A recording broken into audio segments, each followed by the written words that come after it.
Let's start. Okay, 3, 2, 1. Good evening, everyone. So my name is Wisnu Pramana. I will lead today's group discussion. So today we will discussing the case study number 4. The title is The Pay to Win Research Gap. For a lesson on comparative adjectives, a student introduced a trading card game where students had to trade cards to build the strongest monster.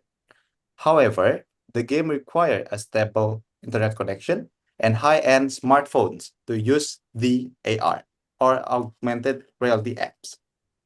3 students had older phones that couldn't run the app, and 2 others ran out of mobile data in the mid of the lessons. While half of the class was immersed in a high-tech battle, the other students felt excluded and embraced, sitting with paper backups that felt boring by comparison. So we start with the question. So the question 1 is, how can you design a low-tech version of your game that provides the exact thrill as the high-tech versions? So who wants to answer? Me, sir. Okay. Oh, Okay, sure. Andy, Go ahead. time's yours. Okay. In my opinion, the teacher can design a low test version by using printed monster card and clear rules. And the excitement does not come from technology but from competition. I think that's Okay, enough. Dandy, thank you for your opinion. So Okay. the others? Bagus, do you want to share your opinion? Right. Okay. So I agree with Dandi.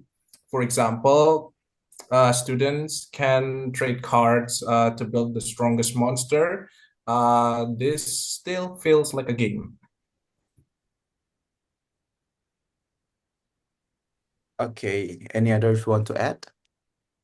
Or share their own Okay, I opinion? would like to add Okay. for like Kevin? the card game Mhm. from both perspective from Ekadandi and also Bagus.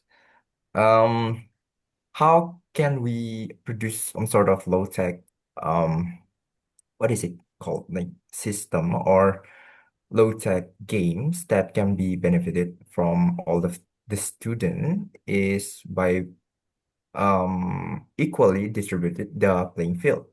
For example, by using card game manually for everyone instead of using um what is it called? Like technology, for example. But if technology is needed, then we can rather than using technology from our own, we can just like in what is it called? Like in foreign country where the student are being handed MacBooks rather than using their own digital or technology. So from this notebook that is provided by the school, that they have an equal playing field with every students rather than having different technology from each student. That is basically I take the other point of view. Okay, very nice, Kevin. Trisna, want to add or share your own opinions? Yeah, I want to add some. I agree with all of the answer. I will make a low tech game using printed monster card with stats like strength and speed.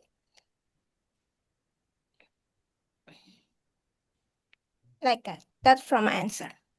Okay, thank you, Trisna and Kevin, Bagus, and also Dandi. I think all of your answer is very good, and I will add some. Actually, I'm not adding, but I agree with all of your answers. But for the Kevin answers, I need to clarify because in our schools or in our Indonesian schools, not Mhm.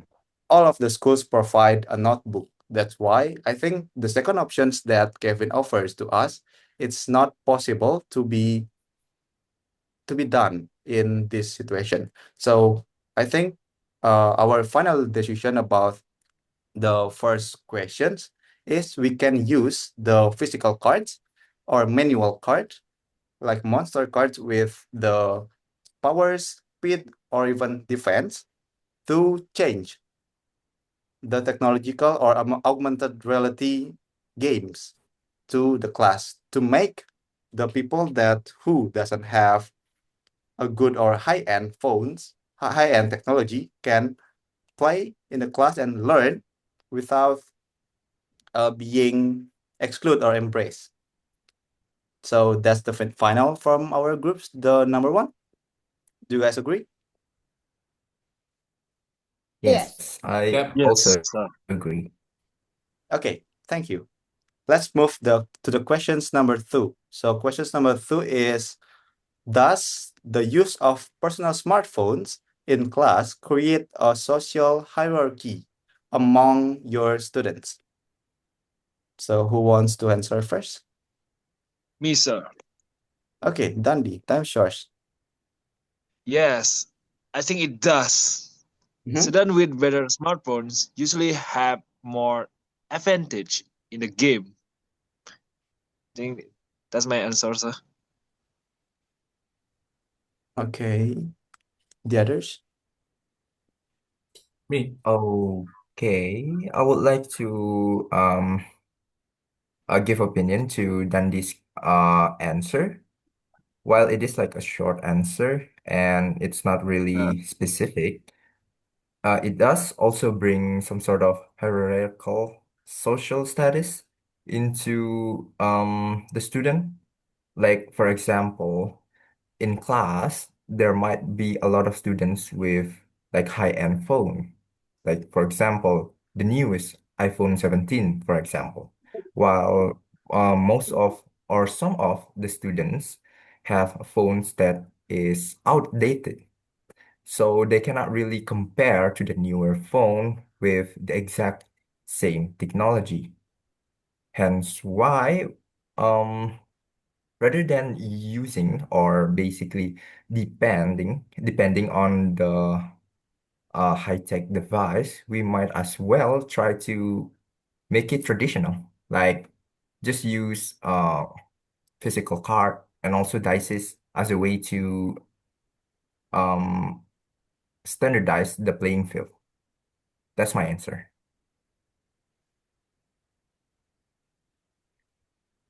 Okay, the others? No. Okay, Bagus. There's not really a different answer to Dandy's one, but I think overall, using phone, like comparing the older phones with newer phones, create some sort of uh, what is it like comparing their economic background instead of focusing on learning. So that's basically my opinion. Okay, thank you. So the others? I would like to add some. Okay. I agree with Dandy and Kevin as well, because not every phone can download the apps. Like either it can be downloaded in iPhone, but it cannot be downloaded in Android. So we can decide to use, like Kevin said, like using in traditional way. Like that. Thank you. Okay, thank you. So in my own opinion, actually, I totally agree with all of you guys because in the class, not everyone has the high-end phone, especially when the teachers uh, tell the student to download the app. And especially in this case study is to run augmented reality apps. So augmented reality apps, I think it's need at least mid-end or high-end phone. So it will become social hierarchy among the students. So do you guys agree with this statement? So we have in the same idea. Okay. Yeah, I do agree. Okay. I agree, sir. So I let's agree. next to the third question. So the third question is, what analog alternatives, for example, dice, paper maps, or physical token, can replace digital apps without losing engagement? Who want to share first? Me, sir.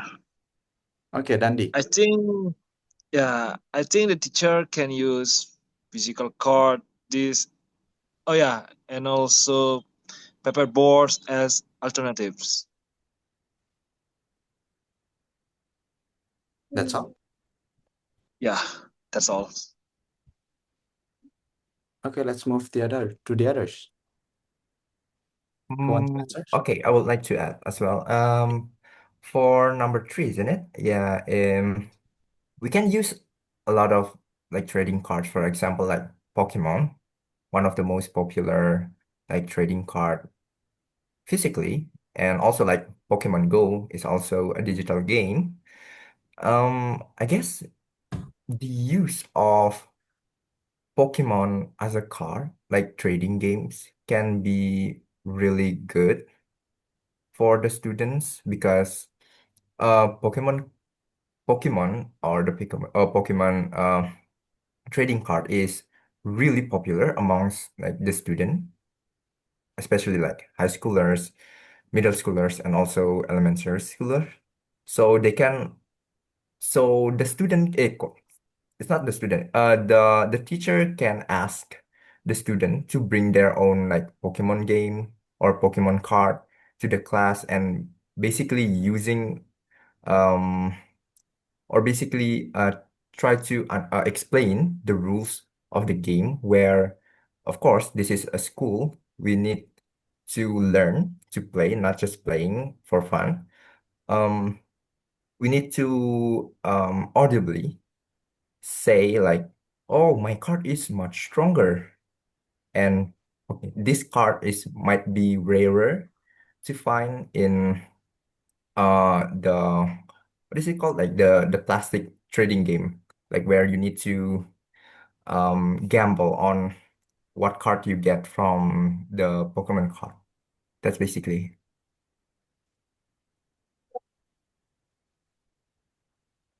Okay, thank you, Kevin. The others?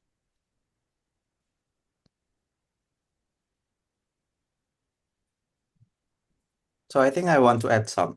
Kevin said we can use the Pokemon cards. I think it's really good examples for, because when we use Pokemon cards, the students will get excitement for here. The questions is about how we are not losing the engagement from the students. So the students will be excited to do the games, I think. And for boost more excitement, we can, in my own opinion, we can add the time for the game. So they have limited time. When they have limited time, they will more focus and they will compete each other. But as the student, as the teacher, we should have a clear rules for the students to make the students is not only competing and playing, but also have the output, what they are learned from the games itself. Bagus and Trisna want to add or have your own opinions? No, I think that's enough. Yeah, for me, it's enough. Okay, so that's the final. Yeah. Let's move to the fourth questions. So the first question is, how do you handle a situation where the school's Wi-Fi fails in the mid of the game when we use app?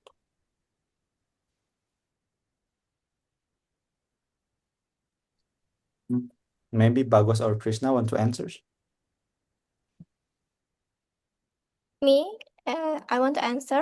Yes. So if the Wi-Fi fails, we can switch it immediately to the traditional way, Okay. which is with the paper version of the game. So it means we have to prepare as the backup plan. Okay. That's my answer. Thank you. So I want to share my opinion. So in my opinion, before we switch it to the physical or manual card, we can try to switch the Wi-Fi first. For example, when the school Wi-Fi fails, we can switch to the personal data if the students have it. But the last option is we can switch it to the traditional way. Any others want to add or have your own opinion?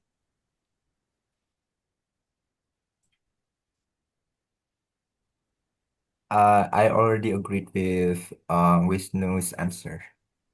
Okay, thank you, Kevin. Dandi, want to add some?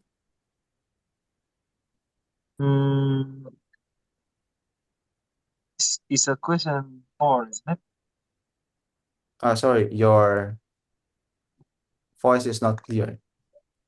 My bad. It's a question 4, right? How do you handle a situation when the school was meeting, right? Is the others here than this answer? Because I can't. Hello. Yep. Is that correct? Yeah, it's audible. So I asked the question. I mean, it's about question 4, right? How do you handle a situation where the school's feels meeting, right? I don't think your signal is good, Dandi. So sorry. My bad. Yeah, so is that enough or Following do the you want to program. add some?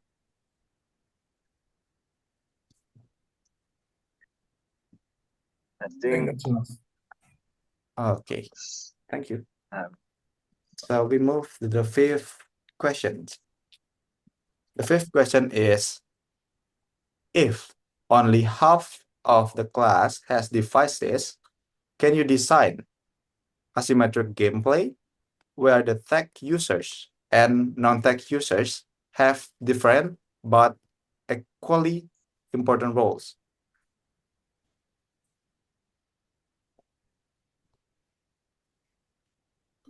Mm, Who wants to answer? Or have a I would like answer. okay, time is yours, Dandi. Okay. Is that my voice clear? Yes. Okay.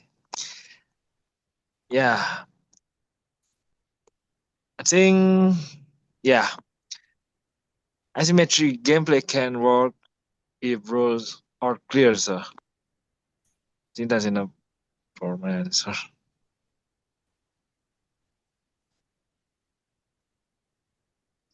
That's all? Yeah, that's all. Okay, any others have different opinions or adding than this opinion?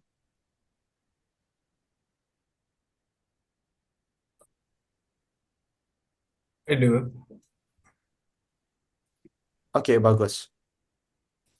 So, in asymmetric gameplay actually can be created by separating challenge creation and challenge resolution.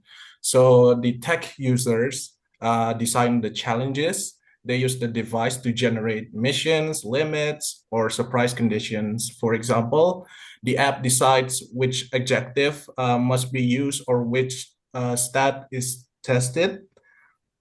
So they cannot choose the winners. non-tech users resolve the challenges. They trade cards, compare monsters, and argue which one is stronger, faster, or smarter. So they decide outcomes through discussion and comparison. So I think both roles are equal. One side controls the game flow and the other controls success. So the game only works when both groups cooperate and communicate. That's my opinion.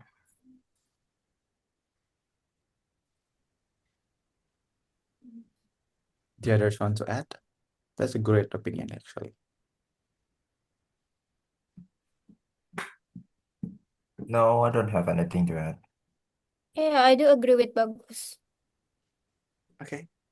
So we do agree with Bagus. Can you say it Yeah.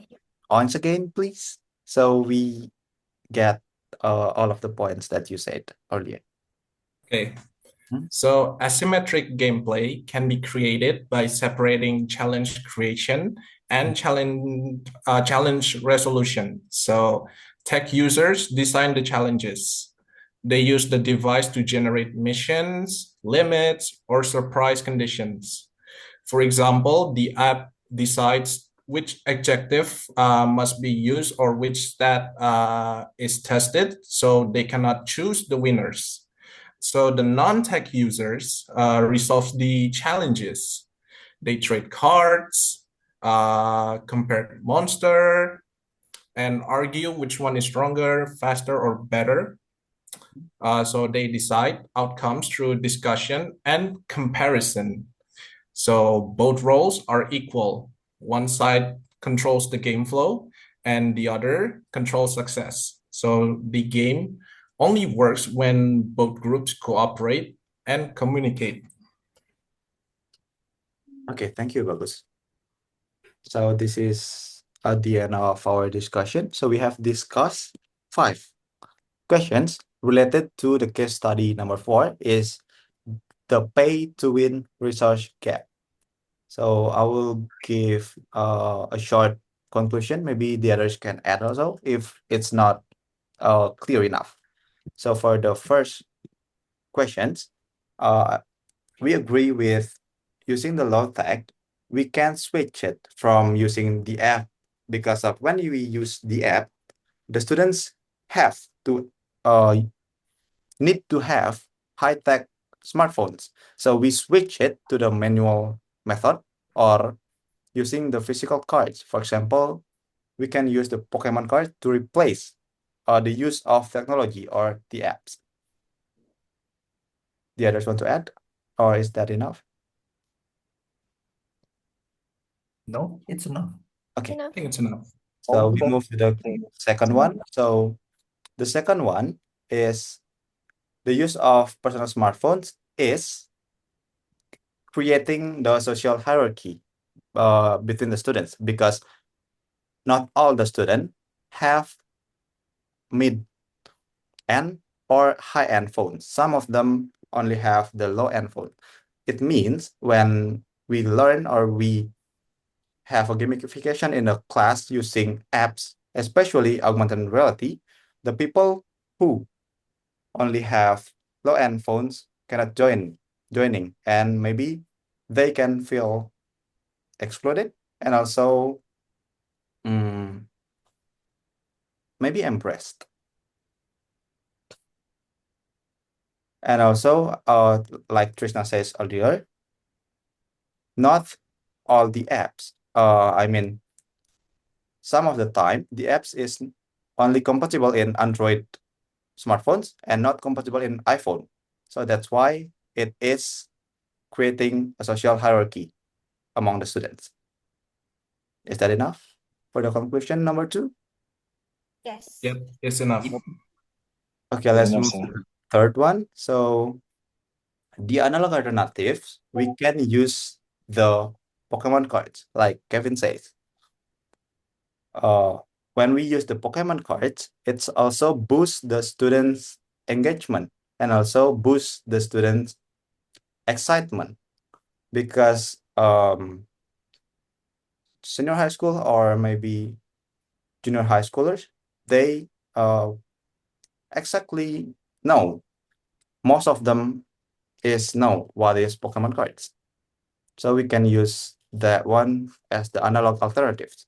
And also, like Kevin says, we can also use the dice. Can you add something? What is the use of the dice? Thank you, Vin.